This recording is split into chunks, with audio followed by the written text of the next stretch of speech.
So if you're watching these videos, you're probably pretty familiar with the nodes of the moon. That's one of the foundational components that's talked about in astrology circles. You know, you have your sun and your moon, and your ascendant, and the nodes of the moon are probably not far behind.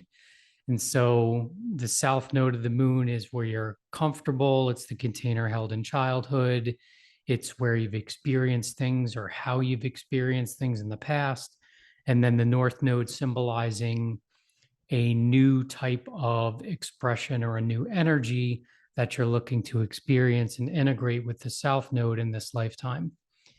And so the planets also have nodes too. And that's not something that's typically discussed by astrologers or used in their consultations, but it's definitely something that adds a lot of context to your chart.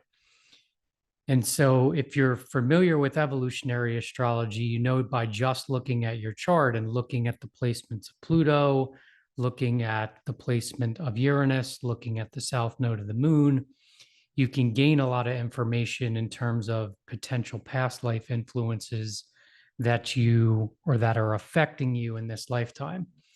This is going to add a whole other layer to it. So I wanted to introduce that here. And so, unfortunately, I don't have a place that I know of yet where I can point you to where you can view these online. Like I typically use astroseek.com. There's plenty of other astrology sites where you can put your birth details in and it'll cast your natal chart. But I haven't been able to find any of them where you can actually select and say, hey, can you show me my planetary node placements? That's not something that's typically out there. And so this does require either maybe you to go ahead and find it and let me know, or it requires a professional astrology program like SolarFire where you can add these symbols into your chart. And so I wanted to introduce the concept here just so you're aware there is this other layering. And if you wanted to, you can schedule some time with me.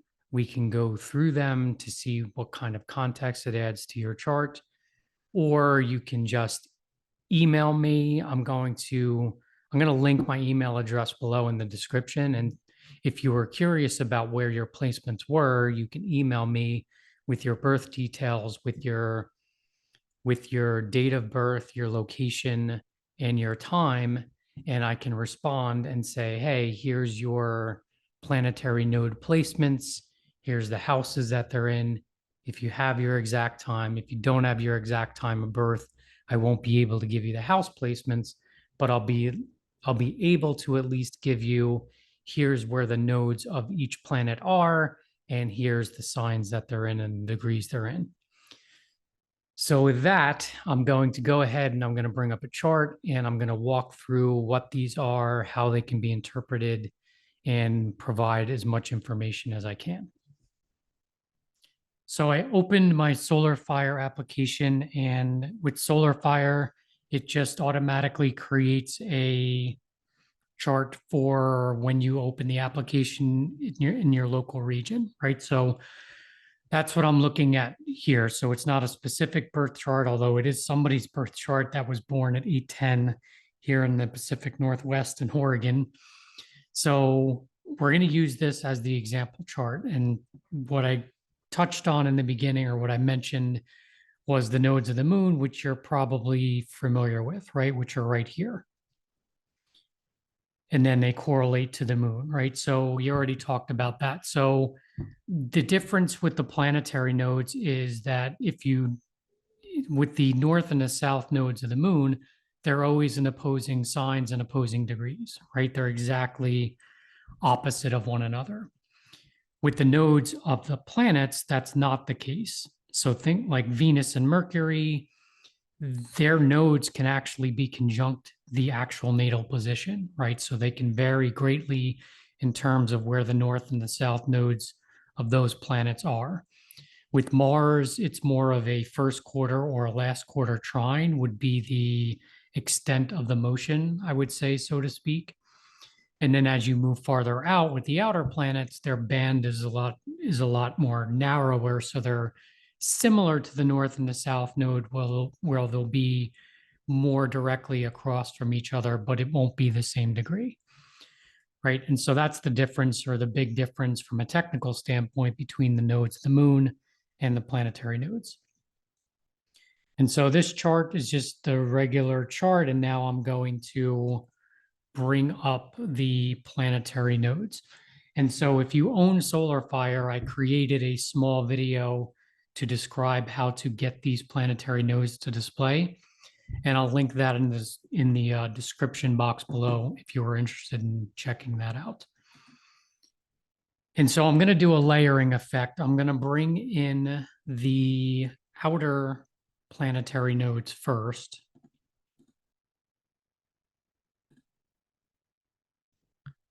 So we can, I decided to kind of do it from this perspective. Let me do the outers first, and then I'll move to the inners so you can understand more of the context between the outer planets and the inner planets.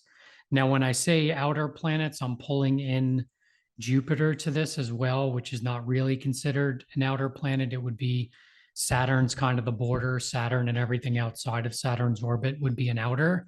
But I'm going to pull in Jupiter to this because I feel Jupiter is more of a collective energetic expression when it comes to the nodes. So you may be confused as you look at this now that we've added a lot more symbols.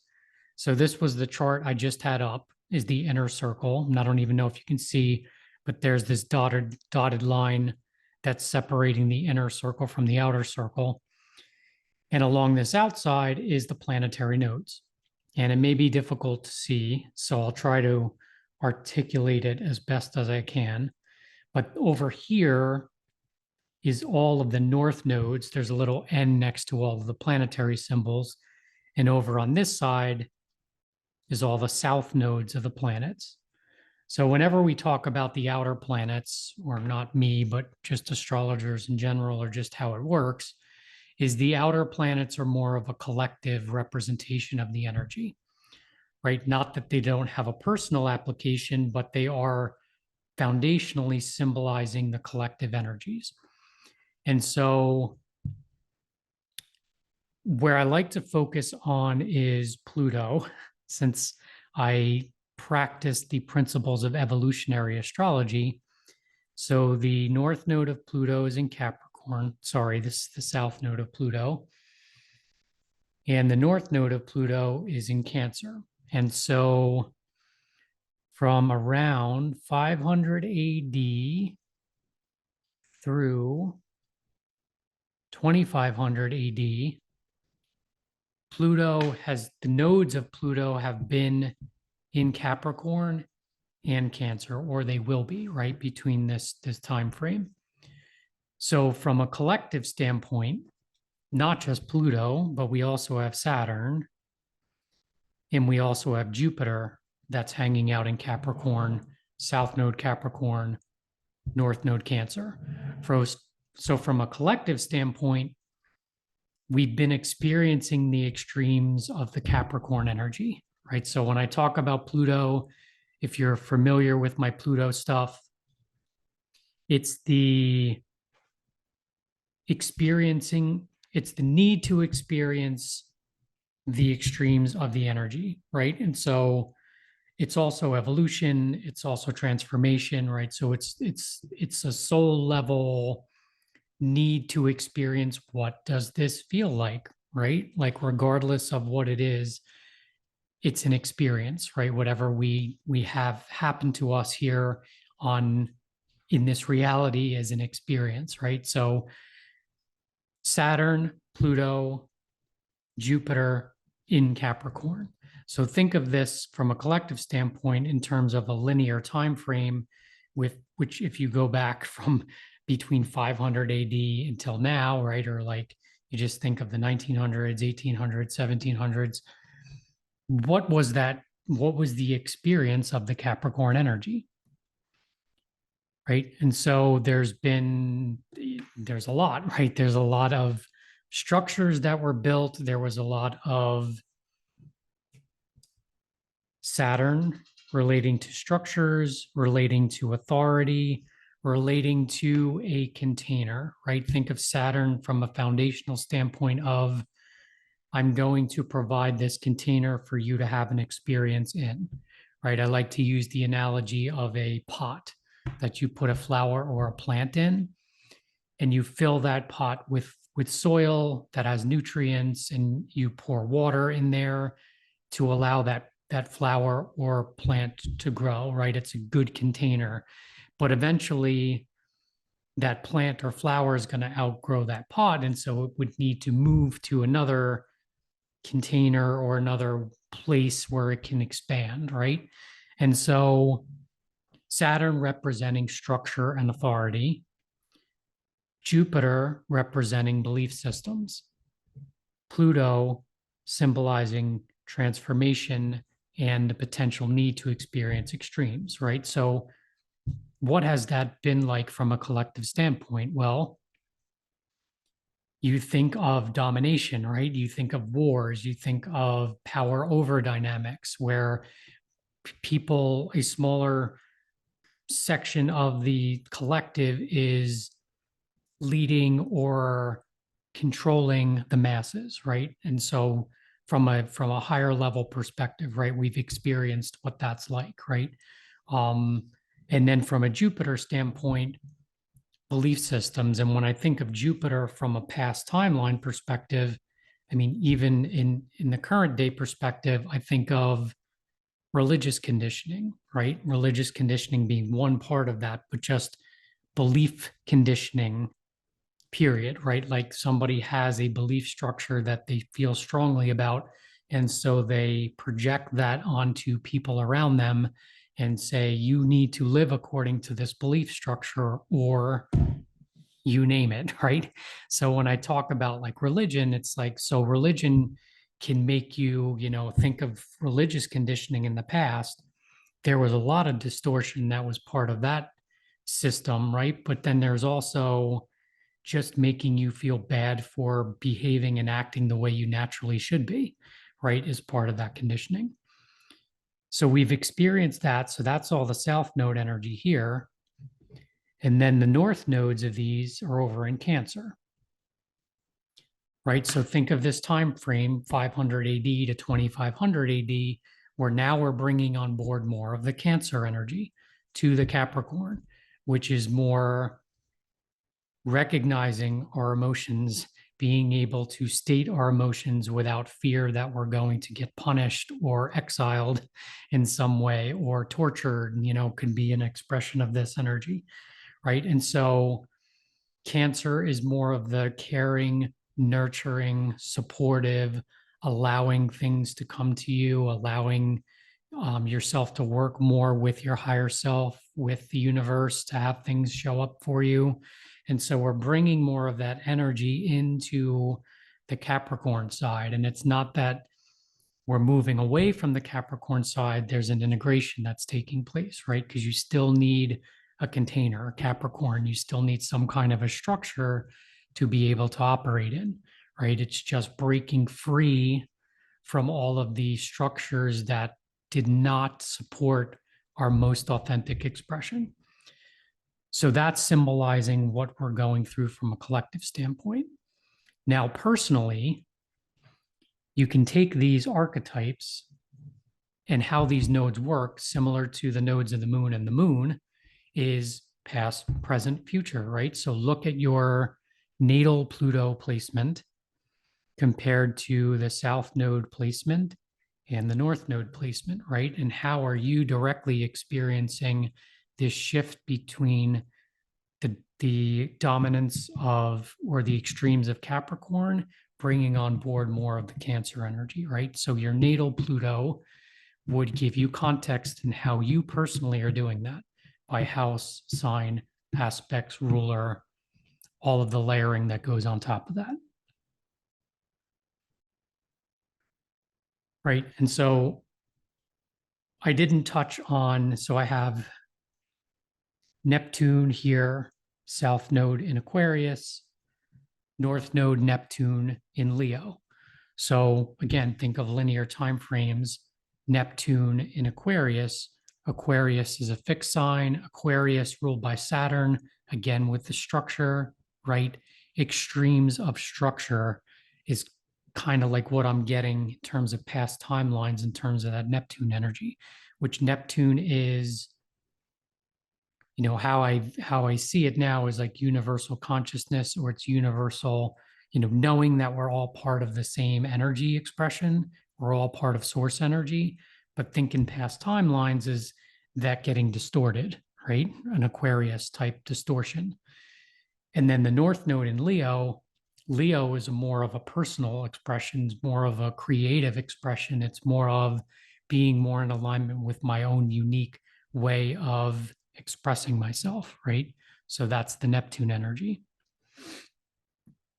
And then we have Uranus, North Node in Gemini, South Node in Sagittarius. Think of South Node of Uranus belief systems, Sagittarius, that's ruled by Jupiter. And then we have the North Node in Gemini. It's like different perspectives, different ways of thinking about things, different ways of communicating, or just opening up to authentic communication can be part of this energetic expression. And so you can view these outer planets as the trinity with your chart, right? Which is the case for all of these nodes. But then you can just look at like what houses do they drop into for you, which will add some more context, like how you've experienced these energies in the past, and how are you evolving through these energies, from these collective energies, from a personal standpoint. The other thing to look at with these outer planets are any of your personal planets. So when I talk personal, I'm talking about Mercury, talking about Venus, I'm talking about Mars. How are any of those planets, your sun, your moon, right, the luminaries, are they conjunct any of these outer planets, right? That'll add even more context. So you can look at that and be like, okay, if it's a south node contact, like say that your Mars was at, this is today's date, but Mars was 21 degrees Pluto in your natal chart, right? So it was conjunct the south node of Pluto. Well, you can look at that and say, well, I was heavily conditioned, thinking again from a linear time frame perspective, I may have been heavily conditioned by authorities in the past, right? My own unique innate expression, Mars, was somehow restricted, right? Or maybe the other side of that, maybe I was one of those that was the few that controlled the masses, right? That can be an expression of this energy too. And so I would look at conjunctions and see if you have any personal planets that are within 1 or 2, 3 is probably the further out I'd go in terms of a conjunction. I'd say 1, 2, or 3 degrees conjunct some of these outer planets will give you some more context, correlate it to your own life experience and be like, oh, how is this impacting me, right? If you think of South Node, things that you were influenced by from the masses in the past, right? Like maybe you contributed, or maybe you were affected by mass events, right? By collective events could be the interpretation there. Or if it's a North Node placement, your expression in this lifetime, you may affect, it can go from I'm affecting the masses in some form or fashion, like I'm writing a book, or I'm on stage, or I'm known throughout the world for something. It can go from that perspective to I am being affected by the change in consciousness, right? To whatever archetype that's symbolized, right? If it's the North Node in Jupiter where you have a contact, belief systems, natural law is one of the archetypes that's associated with Jupiter, right? Which is like knowing that innately within you, you have the inner compass to know right from wrong and how to naturally live your life, right? So you may be a symbol of that, right? If your Venus is conjunct the North Node of Jupiter in Cancer, maybe you are a symbol of living according to natural law, right? To natural ways of living. That could be something that is inherent within you, or that you're affected by the collective consciousness moving towards that energy, right? So you can look at it from that perspective. And now I'm going to bring in the north and south nodes of the personal planets. So when I talk personal from this perspective, I'm going to pull in Mercury, Mars, and Venus. So here we have the nodes of the personal planets. And so I like to look at these, especially looking at somebody's chart, because it's more personal, right? It's more your own unique journey, your own soul's journey with these personal planets, right? And so, I talked in some of my other videos, and it's just common knowledge in astrology that Mars and Venus definitely have a relationship. They speak about relationships and how you engage in relationships and what energies you're going to attract to you to evolve. They talk about sexual energy. And then you have Mercury, which is how you're constructing your reality. It's how you communicate. And so I like to look at the Trinity here and compare this to your natal chart. And so, like, we'll use Mars as an example here to start. So this person, if they came to me and this was their natal chart, their Mars would be in Leo in the first house. So I would be like, oh, it's really important for them. It's innate within them to express some form of creativity, some kind of, it's more self-oriented, right? So Mars in Leo is going to want to express itself in a creative way, but also be acknowledged for it, right? So there's some kind of creativity that this person is going to want to express, certainly within relationships, but Mars is the lower octave of Pluto. So there's going to be a soul drive to just move forward in terms of needing absolute freedom to express their creativity. And then, just as an aside, I normally look at the relationship between Mars and Venus to say, well, what's their relationship dynamic going to be like? Or what, from a bigger perspective, how are they going to experience relationships in general? And so this individual has, I go start at Mars, which is the slower moving planet. I move to Venus, which is the faster moving planet, and say, okay, well, it's just ending, right? It's balsamic phase, which means there's going to be there could potentially be replays of relationships from past lifetimes. A lot of finishing up energies. So they'll have relationships with people that it's not the first time that their souls have been on a journey together, right? And so then I look at the south node of Mars. I'm like, okay, well, again, thinking past timelines, how did they experience this Mars energy in the past from a soul perspective? Okay, well, their Mars is in Libra in the third house. So I'm like, okay, well, that adds context to this balsamic phase between their Mars and Venus, right? Where they're going to replay energies because their south node Mars is in Libra in the third house. Libra is external. It's all about relationships, right? And so thinking of past timelines, a Mars in Libra could have externalized their sense of self on other people, right? Or think third house energy, which is Mercury energy, they might have subscribed to the beliefs of other people, Libra, right? Because Libra is, think of Libra as harmony and balance, but in order to get to harmony and balance, it's usually I need to experience some of the imbalance to get to the balance, right? And so think of past timelines, think of Mars and Libra. Maybe what I believed was heavily conditioned by other people, Mars in Libra, right?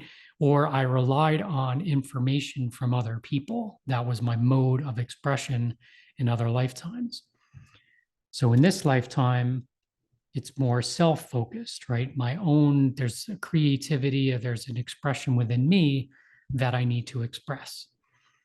And then if I look to the north node of Mars, it's up here in Gemini in the 11th house. So it's like, okay, here's the evolution, right? Past, present, future. Their present is Mars in Leo. Their north node is in the 11th house in Gemini. Communication, speaking, maybe, the 11th house is groups and associations. So connecting with people that are able to acknowledge their creativity, right, can be part of this energetic expression. So it adds more context to their Mars placement, going from Libra to Leo to Gemini, right? And then adding the house placements, the aspects, you can even go to that level to add some more context to it. But they're going to want to, or from a soul level, they're wanting to express themselves. 11th house is humanity, right? And contributing to humanity in a way that is helpful and helps us to evolve, right? So that's something that this individual would be wanting to do, right? As part of their evolution, is to be able to articulate things out in society. Learn other ways of expressing themselves potentially out in society, right? Can be an expression of that. Then we move to their Venus. Well, their Venus is in Leo too, right? So it's like, okay, now there's more of that Leo energy and it's in the first house. They have to express it, right? So I would look at that and see Mars and Venus in the first house.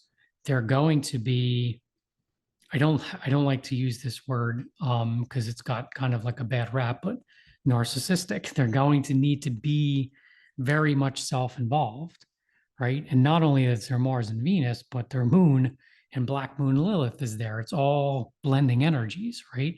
So moon, it's personal to them, right? They need to be creative and express themselves. And so when I say narcissistic, I don't necessarily mean that from a controlling, typical way that you would understand narcissism in our society. It's just they're going to be very self-oriented, right? So if you just look at this South Node, Mars in Libra in the third house, well, heck yeah. I mean, I can see why they'd want to be a little more self-oriented in this lifetime if they heavily relied on relationships in the past, right? And so, yeah, that's why they would need to be more self-oriented, right? Now, there's natural, non-intrusive ways of expressing your Leo energy that are not taking the energy of other people, right? Or using the energy of other people for our own benefit, but to have that self-oriented expression, adding these nodes definitely adds context, right? And so back to Venus in Leo, and then I would say the South Node is in Leo in the 12th house, and their North Node is in Gemini. So, okay, the South Node, 0 degrees Leo in the 12th house. So the 12th house is collective energies, it's the unconscious. But again, thinking of this from a linear standpoint, right? Like in terms of past decades and how Leo energy may have been expressed in the 12th house. The 12th house could be, if you look up the 12th house, traditional astrology is like prisons, right? Or being locked up or being moved aside from society in some way or fashion, right? So that may have been the experience for them in the past. Well, yeah, well, that's why the Venus would be manifested, or they would want to work through the lens of a Venus first house signature in this lifetime, right? And then the North Node, again, is up there in Gemini in the 11th house, right? You have Mars and Venus up in the 11th house, forming relationships, being able to communicate different ideas and opinions, being able to contribute maybe through relationships to humanity in some form or fashion, right? Is the evolutionary intent for this person. And then we look at Mercury, their natal Mercury is in that 11th house in Gemini, right? So they already have part of that energy going on that they're going to be working through in this lifetime. Interestingly enough, their north node of Mercury is at 21 degrees Gemini. Their natal Mercury is at 20 degrees Gemini. They're conjunct, right? So it's like going back to even what I said about those outer planets, right? There could be some unique ideas or some unique ways of communicating, like maybe a book or podcasts or you name it, right? Teachings, they may be a teacher in some form or fashion, some way that they are going to contribute to society in some way, right? The north node of Gemini. So personally, they're wanting to already work on that 11th house Gemini energy in this lifetime. They're going to be working through that lens. Their south node of Mercury in Cancer in the 12th house. So again, thinking of the linear time frames, right? How was Cancer energy treated in past time frames, right? And it's like their Mercury was in Cancer, so caring, nurturing, supportive, more of that feminine type energy. It's in the 12th house, right? So maybe that Leo / Cancer energy that was not allowed to be brought forth fully from a soul perspective in past timelines, 12th house. Maybe they were even exiled or imprisoned or moved out of society or just not allowed to express those in some form or fashion. And so in this lifetime, it's like, yes, I'm going to want to communicate and express my own creativity in this lifetime, right? It's going to be really important for me. I'm going to need to do me because maybe in the past, I was relying on other people or other people were telling me what to do, third house, right? And so that's how this can add more context, right? And I'm actually getting drawn to the moon here, right? Where the moon is blending energies here with Mars, Venus, and Black Moon Lilith. And then we look to the nodes of the moon. South node, Scorpio, 4th house. Scorpio, depth of experience. It's ruled by Pluto, transformation, but normally through extremes, going to the depths, right? And so in the 4th house, emotions, Cancer energy, right? How is that experienced? Through the lens of Scorpio in the past. That's where they're comfortable, right? It's like going deep into things, depth of experience, power over, power under dynamics can be part of that. Abuse, trauma, you name it, right? Can be part of that energy. Their north node is in Taurus, right? In the 10th house.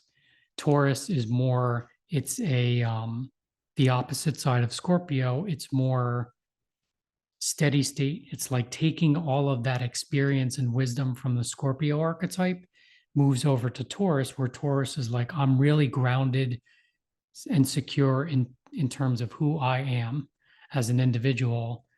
And I am grounded, right? Earth energy, Taurus. I carry a lot of wisdom within me and I'm a strong leader, right? And so North Node in Taurus, right? So being able to find groundedness in who they are, right? So, I mean, I can keep going on, I can keep building on this, but this is how these nodes can add a tremendous amount of context to your chart, right? And so, trying to think if there's anything else here. I don't think that's it. I think I covered some of the stuff in the beginning in terms of being able to gather this information. You can reach out to me. I can give you your placements if you give me your date of birth, your location, and your time. If you don't know your time, that's okay. I can still give you the placements, the degrees, and the signs that they're in. I just won't be able to give you the house placements, but that'll give you some context just the way it is. And so thanks for checking this out. Hopefully this was helpful for you. And if you're interested in learning more, you can check out my website below. You can schedule a session with me. I have a selection there for soul path and supporting energies, which is just a one-on-one hour to an hour and a half session where when you book that, you can put in the comments, there's a section there where you can say, is there a reason for us meeting or anything you want me to look at?